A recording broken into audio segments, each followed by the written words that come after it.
Don't let HR be the elephant in the room. Count on all four HR and Business Solutions LLC for all your HR needs. Our team uses innovative technology, effective human resource management strategies, practices, and procedures to complete the work. Our services include recruiting, training, development, compliance, employee relations, HR risk management, HRM day-to-day operations, and more. Contact us today to see what we can do for you.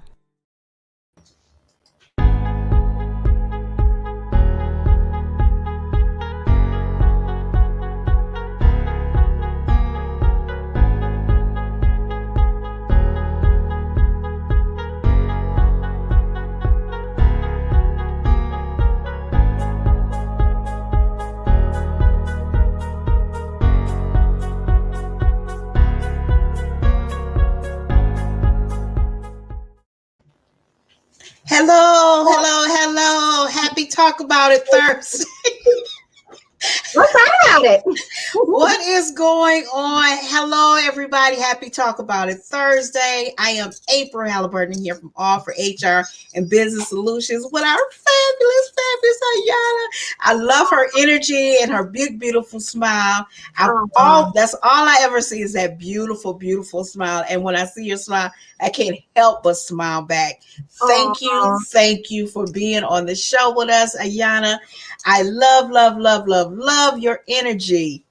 Thank you. And I mirror everything that you say. So, I put forth the energy that I get. So thank you. Oh, thank you. Well, Ayana is joining us. And let me tell you, she is, again, just a burst of energy, beautiful spirit, always smiling. She is founder and CEO of Maximum Communications.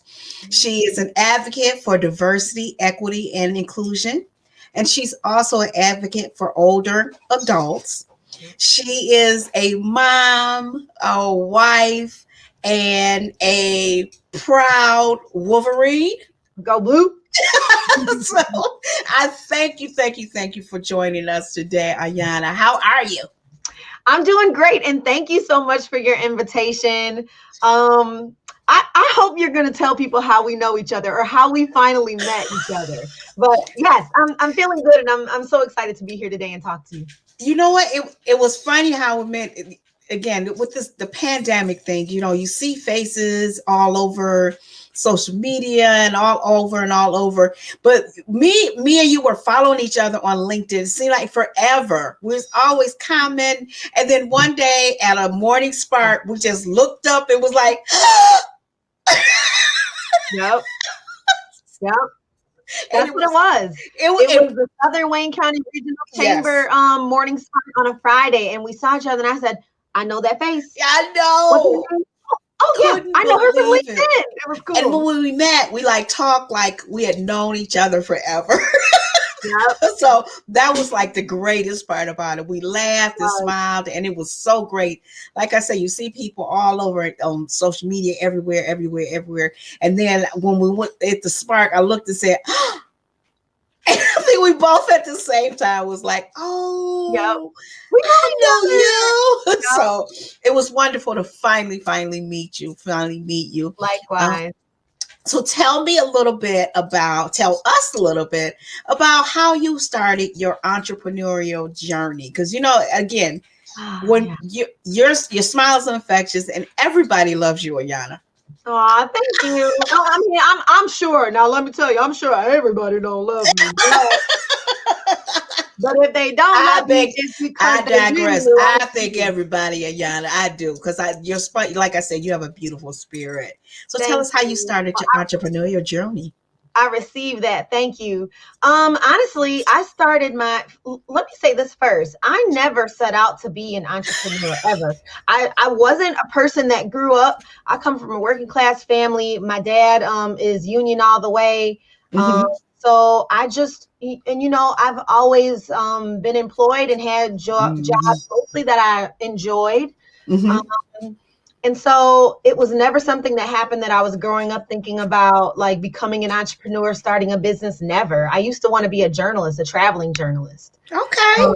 And what happened was I got into the senior living industry, and it's an industry that I love so much. It's an industry that needs a lot of work, but it's an industry that I really loved. Mm-hmm.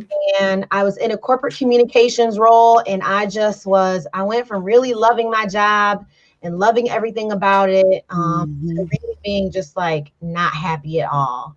And it was really the first time in my life that I had been so unhappy. And so unhappy, so much so that I think it was like affecting every part of my life. It was affecting my health, my home life. And so when I made the decision to leave, I really had no backup plan. I didn't. I didn't. I just was miserable and was like, I'm out. So Took that leap of faith. I took a leap of faith. I honestly did. I thought about all the things that I really was drawn to doing, that I knew I was good at. And I said to myself, you know what? I'm going to help other businesses really learn how to get a handle on their social media. And at the same time, I'm going to be talking to them about diversity and inclusion, because one of the reasons that I left was because I just didn't see the inclusion there that I would have liked to have seen in a lot of industries, but specifically there. And it bothered me. So I said, you know what? I'm going to start this business. It's going to be about social media and marketing and coaching, but it's always going to be about diversity and inclusion too. And I just ran with it, and my business has just like exploded. That was back in 2018. Back in 2017, while I was still working, I got my business license. I still was like, and that's only because I had a friend who had been talking to me about it. She knew I wasn't happy. She was like, well, just get your license, just go through Lara, whatever. And I said, okay. So when it was time for me to go, I at least already had, a setup. So that's how it started. Good. And I guess, I'm sorry. You say 2018, and you've just, like I said, you've exploded. And I know you through this from the Southwest Chamber, and like I said, love your spirit. And you are right. The two things that you advocate are older adults and diversity, equity, and inclusion are something that the both industries are much needed.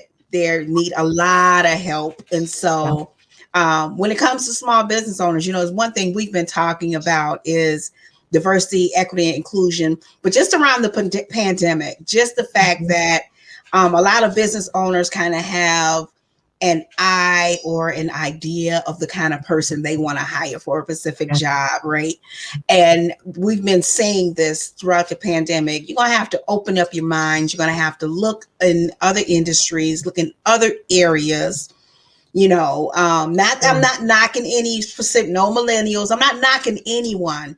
But what I'm saying is we have to be looking in all different areas. And then, if you look at your vets, your retired vets, and you have to look at older individuals, you have to look at those that may have disability changes. But at the end of the day, when you think about it, Ayana, we all really just want a chance, right?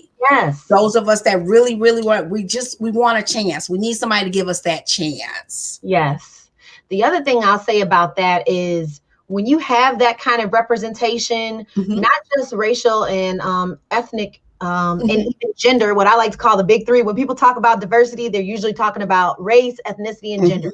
All important. But when you talk about all the types of diversity you can find, when you talk about age, when you talk about people from the LGBTQ community, when you talk about differently abled workers and older workers, when you get that representation, your business actually grows, because that's how innovation happens. Absolutely. So to get people to understand it from that point of view is really been my mission and the core of the kind of work I'm doing. But I'm always very transparent in saying my motivation is very selfish.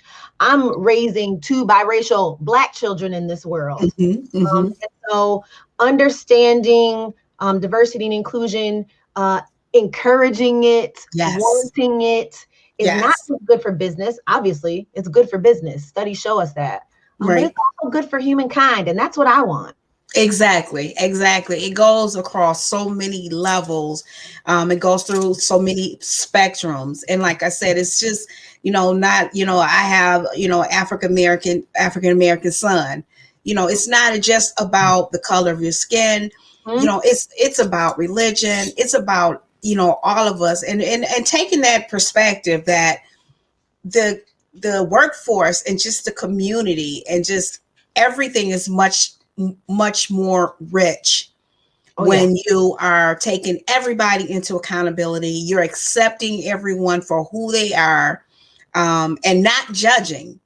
I think during this pandemic, it's been a lot. It's a lot of judging. Even when we go so far as we talk about the vaccine. Those that don't want the vaccine, then those are going, you better get the vaccine. And you got other ones going, I'm not doing it. But still being respectful. We can disagree, right? But we still have to be respectful. That's why I always say, at the end of the day, be kind if anything else. And that's what we're having to do as small business owners. You got to look outside just what you've always been had access to, because there's so much more. Definitely. So much more when you look at the different perspectives, the different ideas, the different backgrounds, skill sets, and all of these things come together, and they just make your community and the workforce and just life much more rich than without it. So we have to really keep that perspective in front.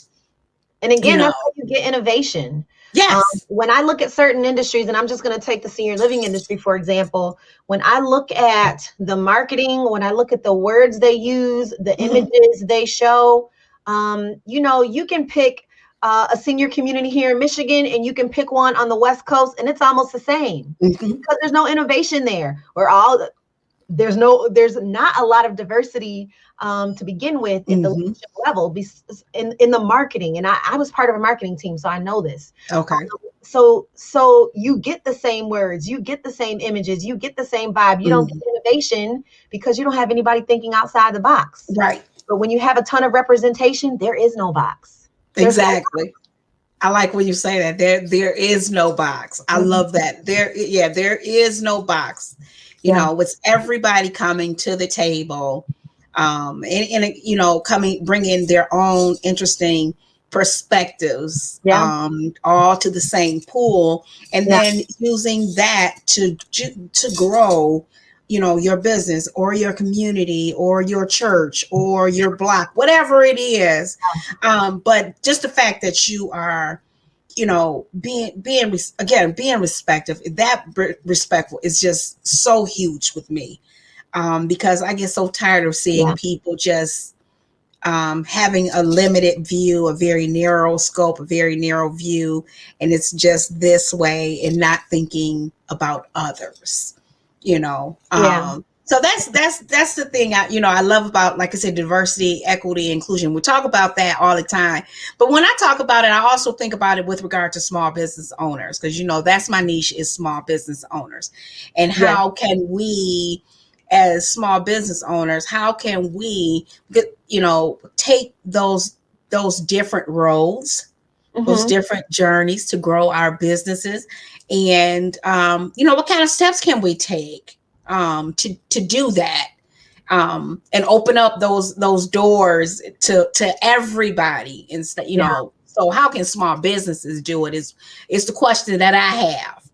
So I'll tell you, from my experience, it's been networking. I know everybody will say networking, but from the very beginning, again, I didn't have any business acumen. I'm being so serious about that. Like my first year, I really, even now to some degree, I don't know what I'm doing sometimes, Absolutely. I've never business before, but I will tell you what worked for me. Very early on, I was intentional about networking. Okay. Not just in my local area. Very important. Partnering with my local chamber, the Southern Wayne County Regional Chamber, was instrumental in just meeting people, whether they were going to be my clients or not. Right. Meeting people, because what it did from the very beginning was it got me very comfortable talking about what my business was. Okay. And because my business has so much to do with challenging conversations when we're talking about race and synchronicity, and people don't have these kinds of conversations in their personal life. So to have them in their professional life was really hard. Mhm. I just needed to get used to talking to people, specifically white people, about this kind of work. And as a small business owner, I truthfully could not afford in the beginning. Stuff is different now. But I could not afford to be a part of every networking group, Right. So I was strategic in who I partnered with. Mhm. And so I partnered with training companies who I knew had diverse pools that I could tap into, that I could serve. And so that's what I started doing very early on. Absolutely. I was intentional about my networking. And that's very important is network. You're so good at it. You Thank really you. are. People draw to you. And so again, the fact that the thing that I like is you said when you're networking, you went outside of your comfort zone and not just in your immediate area, Yes. but out, I think one of the things with this pandemic is that the virtual world has just grown because people really see what you can do and how you can increase your audience and your reach, to people just outside of your community. Yeah. And so oh my goodness, I've met people from California. I've met people, especially like the Happy Neighborhood project that I'm a part of. Yeah. You meet people from all over the world. Yep. And so that's very important that you are able to kind of, I'm one of those people that you have to pull. I was that way in the beginning. Yeah, and certainly now with the pandemic, it's been more difficult for me to because I'm used to doing everything. Honestly, April, everybody thinks that I'm such an extrovert. But honestly, I feel more comfortable at home and in my own and to myself. So it takes a lot of energy for me to go out and network and do those kinds of things. I certainly agree. I certainly can relate. And honestly, like I'm telling you, if I do something in person, I don't care if it's an hour or 2 hours, I'm done for the day. I know. I'm serious. I look like, okay, it's nap time. Let me go in and sit down and be quiet for a little bit. I gotta bring it all down. Yeah, because you really have to kind of build yourself up a little bit to actually get out. It's because it's so different than before. It seemed like before, you just got up and went. Yeah, you just gotta win. You gotta win. And I'm gonna tell you one of the things that really got me is so funny, but because my daughter laughs at me. It's like when I leave the house, I have to have my purse around my keys on there, my hand sanitizer, my mask. You gotta make sure I have another mask. And then when you get out the car, you gotta make sure you have all that stuff before you leave. And then it's looking like by the time you get back home, you're worn out, But it is, again, it's so important. Yeah, it takes some mental to kind of get like, okay, let's go. Yeah, honestly. And I think for me, like my family and I were sick with Corona last March. So it took a very long time for me to want to come out and be around people because I was just, I had such anxiety about being in crowds. And I finally did get my vaccine, but it took me a long time to get it. It did. I was one of those people that was dragging my feet. I was. Because I hadn't been sick in so long. So no judgment. You're not going to get any judgment from me. Yeah. I hadn't been sick since I was sick with Corona, and I was very sick. So I was really frightened, very afraid of getting sick even from the vaccine because I'm not being dramatic. I really thought I was going to die that first time around. I really did. So it's taken a lot for me to even start coming around people and doing things like, especially not outside. Like now that the weather is breaking, I'm like, yeah, let's go to the farmer's market. Let's meet here. Let's meet there.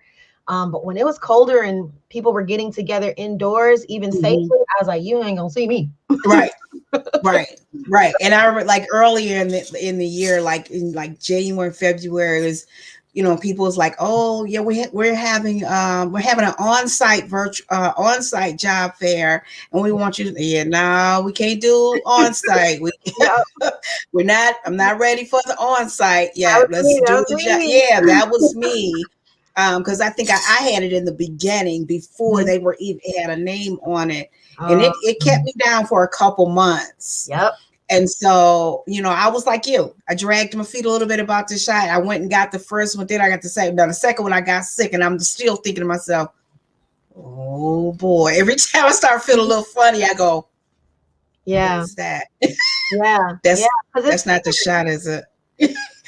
So that's why I went and got the Johnson & Johnson, because I couldn't trust myself to go back a second time. Let me be one and done. And when I tell you I was sick as a dog, I was sick for 3 days. And I was sick in a way that made me feel like how I was sick when I had the virus. So it was scary. Yeah, right. And so that's what I'm saying. My first one, I was fine, with the exception of like my arms swelling up really huge and stuff. But the second one, Ayana, by the time, I think I'm like 15 minutes from where I got it, where I went to got the by the time I got home and was coming up the steps, I was starting to feel sick. Oh. And my daughter was like, Mom, I was like, get me some blankets and bring me the heating pad, because I'm freezing. Yeah. And I was like that for like 2 days. Yeah. But the good thing is once it lifted, I have felt better, and I feel a level of safety. Yes. Just having the vaccine. So, yes. I don't judge people either way. People who say, I'm not going to get it right now. I say, you know what? You got to do what's right for you. Yeah. Let me tell you something. If you ain't going to get it, let me find out you don't have it and you walking around here without a mask. I want to thank you. Because I'm going to tell on you. Because you know the conversations that we're having, with clients and with colleagues, is that, can I make it mandatory for them to get vaccines? Yeah. And because, we have certain people that didn't want to wear masks in the first place. Yeah. And now you don't have to wear the mask. So it's like, I got the mask, and I've had so many questions, at least. Yeah. I bet. At least 3 times a week. It's like, so if they don't have a card and say they've been vaccinated, what do I do? You have to make them wear a mask. Yeah. Because it's still a huge, we're not through it yet, Ayana. We're still, we're on a better side of it. Sick. Yeah. People are still getting sick. Yeah. So. People are still getting sick. So we still have to be careful. Yeah, I agree.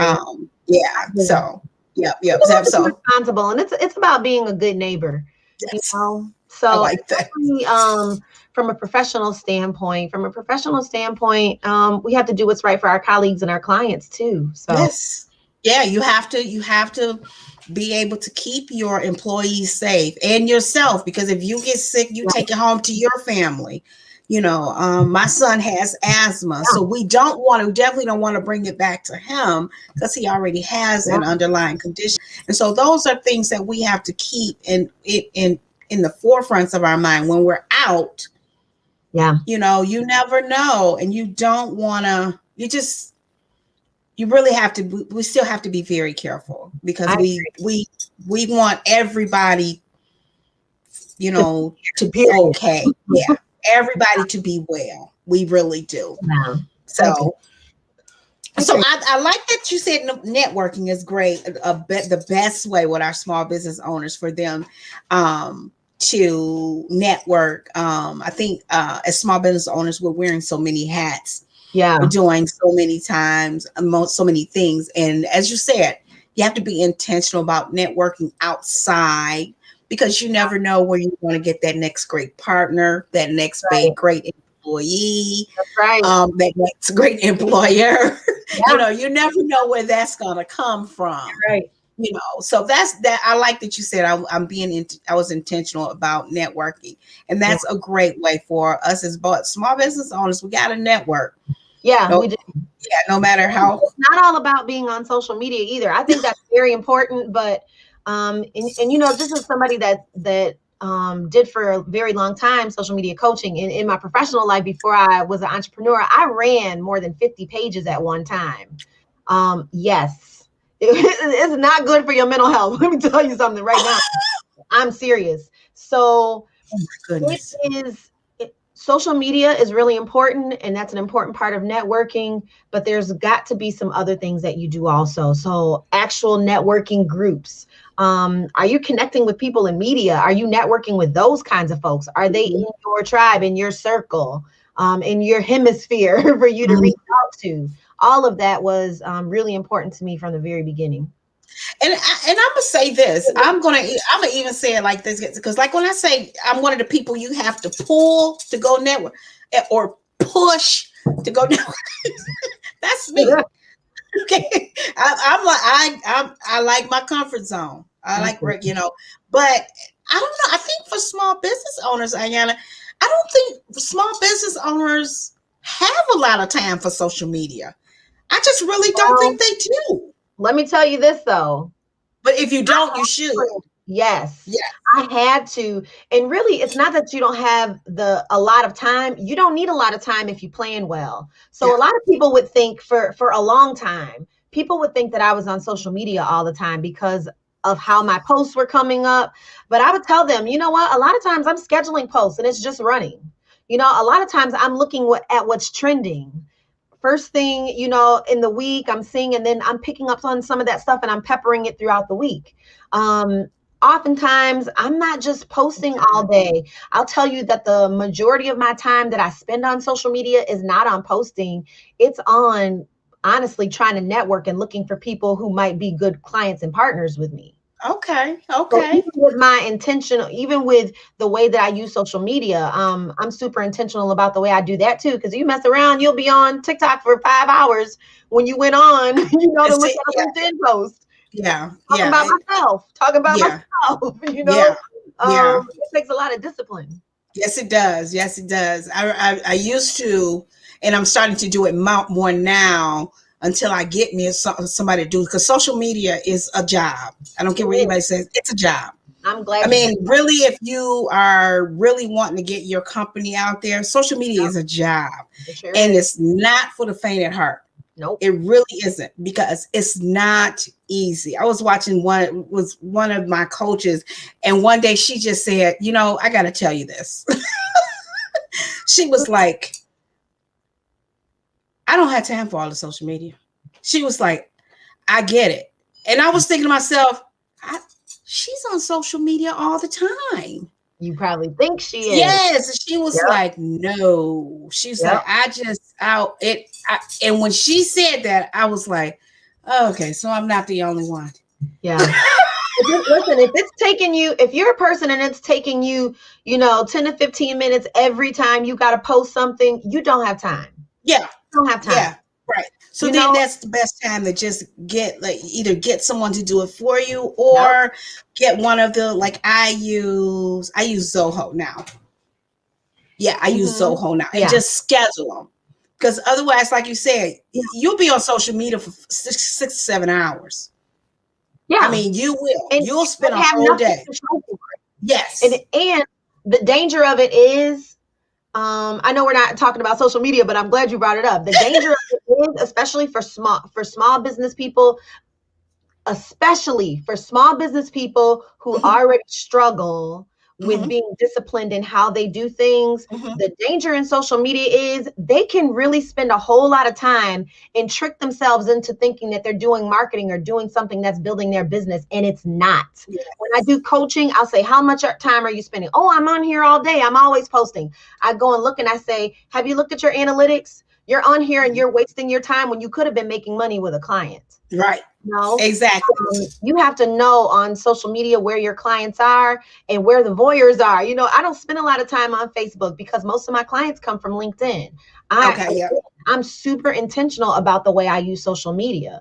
Okay. Because you're right, April, I don't got time. Yeah, you don't have you will spend so much time on social media, and again, you'll have nothing to show for. All you have is a bunch of postings. And so you really have to, you know, that's why I said, you know, it's very important that if you're don't know what you're doing, to get somebody to do it for you. Yep.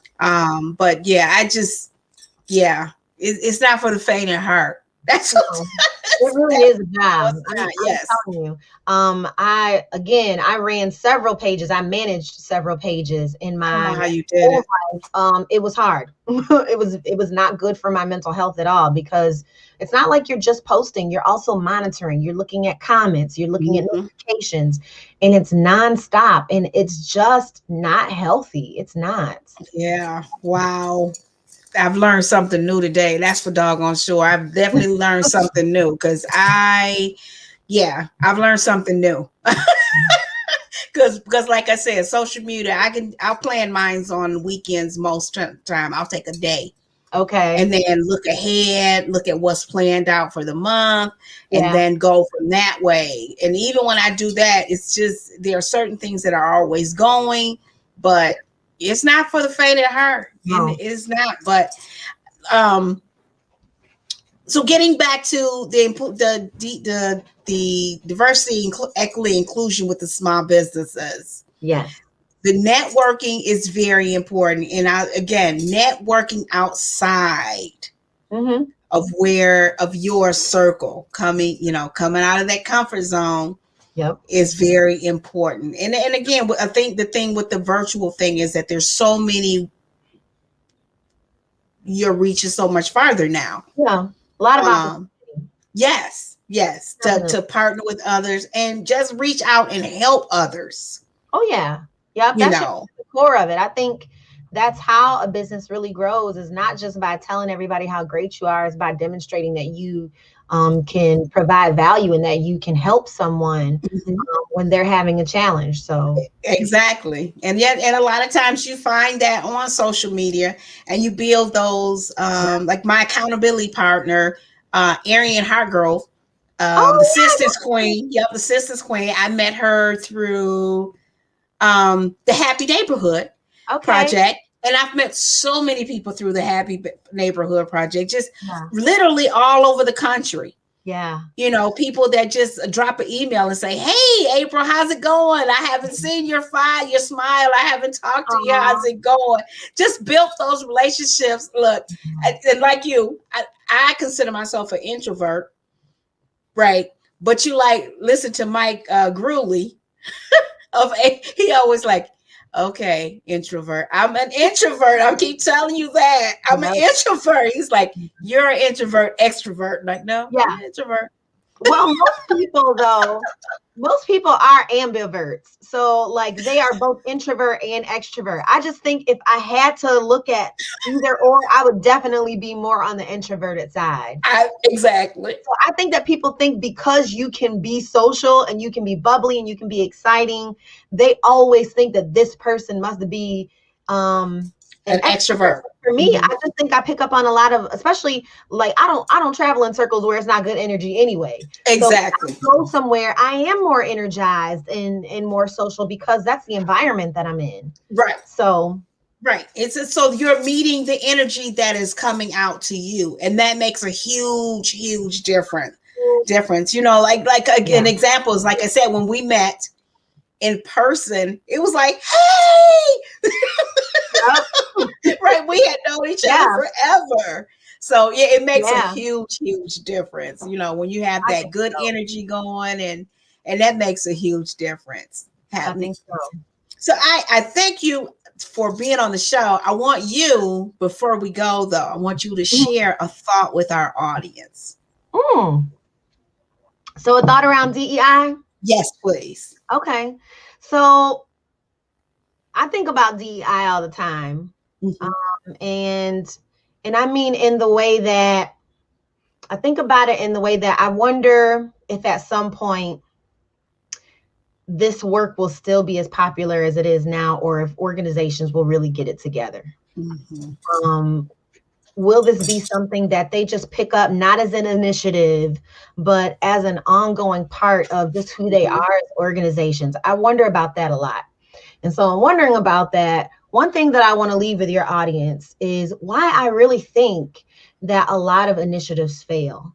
And honestly, I think that, every year, this isn't new. This work isn't new. Just because it's trending or trendy especially in the last year to year and a half, Mm-hmm. doesn't mean this work hasn't always been being done. There have been people doing this work for decades and decades and decades have been dedicated to really helping people understand why diversity and inclusion is a benefit. Mm-hmm. But I think why it doesn't stick and why people find themselves struggling year after year is because they never make it personal. They never make it personal. What they do is we hire people to come in and help us with our DEI strategy. They help us with setting goals, but they never address the core issue. And it's that organizations are made up of people, people who are imperfect, people who have bias, people who are ageist, people who are ableist, people who are racist, people who are misogynistic. And if we do not get serious about that and then do something about it at a personal level, okay, starting at the top, not in HR, starting at the top with executive leadership, our businesses, our organizations won't change. So when you think about parting thoughts, I want people to think about what it is that they can do personally to make workplaces better, to make them more diverse, more inclusive, more equitable, how they themselves can contribute to creating a culture of belonging. Don't start with somebody else. Don't start with the goals and initiatives. Start with your doggone self. Yes. That's what I want to leave you with. Thank you. Thank you. I love that. And you are so right, because when you start having that conversation, it's no secret that people start looking to trying to hold others accountable for it, and finding out how others can make a difference, or what others should be doing. But the initial conversation, the initial actions have to come from within. That's right. Where it has to start. It has to start within. And then move out, and then stop trying to keep everybody else accountable. Because as long as we are accountable ourselves, we'll make the differences. We'll reach out to others. We'll have those conversations. We'll help others. You know why? Because that's the thing to do. That's the right thing to do. Yeah. You know, once we all are doing it, start from that, like you said, that personal level, individually. Yeah. That's when when the huge the actions really make a difference. That's where it starts. Yeah. And it starts from one person. It sounds like a cliche, but it's the truth. Yeah. It may sound like a cliche, but it is the truth. So I think the other thing, if I can leave with a second thought, is how important it is to have empathetic leadership. Because if you don't have empathetic leadership within those channels that have the most influence, these conversations won't even happen. So I'm just so proud of the work that I've been able to do with so many organizations, especially in the last couple years. What I will say is that people are ready. They're ready for the conversation. They're ready to do the work. They just need assistance because they don't know how. Yeah. Yeah. Well, the person to get them started and lead them in the direction, my dear, is you, Ayana. Oh, thank you. You are the one to get them started. Absolutely. And I appreciate you, the work that you're doing. And you can always reach out to me. Always reach out to me. I love the work that you do. I love your energy. I love your smile and the great things that you're doing. Like I said, you are loved by so many, because I just love your energy. Good grief. So I thank you, my sweet, for joining us, to being a guest on here. I look forward to having you back. And we'll have to get together and have lunch or something now that we've both got our shots. Got our shots. Right. Yep. Now that we've had our shots and we're feeling much better. Yep. We'll have to get together. I'm sure we got a spark coming up somewhere. Oh yeah, I'm definitely sure, and I'm looking forward to getting back out with the Southern Wayne County Regional Chamber for events. They know how to put on an event. They do. Yeah. I saw something coming up, a gala. Oh yes, in September. That's huge. Yes, I saw that. Future event. You get all dressed up. You see the guys in their suits and their tuxes. See ladies in really nice gowns and beautiful dresses. It's a good night. So I hope I'll see you there. Absolutely. Well, I thank you, my darling. I look forward to having you on again soon. Blessings to you. Yes. Everyone, we have the fabulous Ayana King, CEO and founder of Communications, Maximum Communications. Our maximum And it's communication. always good to chat with her and always good to hear her voice. And for your diversity, equity, and inclusion questions, your strategies, or a plan, Yeah. you need to reach out to Ayana King. Reach Yeah. out to Miss King, absolutely. So I'll tell you your guests, I'm available. You can find me on LinkedIn or you can email me at aking@getmaxcoms.com. So that's A King Mhm. at GETMAXCOMMS.com. All right. All right. So you guys are gonna have to get over there and say hello to Ayana and see how she can show you guys which way to go. Because that in that area still we need a lot of work and we need great people with that beautiful energy to keep championing us forward. Yeah. So folks, thank you, Ayana. Don't forget, business can be like a circus. Don't let HR be the elephant in the room. Don't forget to follow us on LinkedIn, All for HR and Business Solutions. We are on Instagram at All for HR. We are on Twitter at All for HR. And we have our small business Facebook group, which is the small business HR success hub. So come on through and get your HR aids and drop your questions. And don't forget, tomorrow's Freedom Friday. So you can drop your HR question on any of our social media. And if we answer your question tomorrow, 7:30, you win a free gift. Oh, nice. How cool is that? All right, Very. folks. Happy Thanks for joining us. Happy Talk About It Thursday, Ayana. I look forward to seeing you again soon. Stay safe and everybody be kind.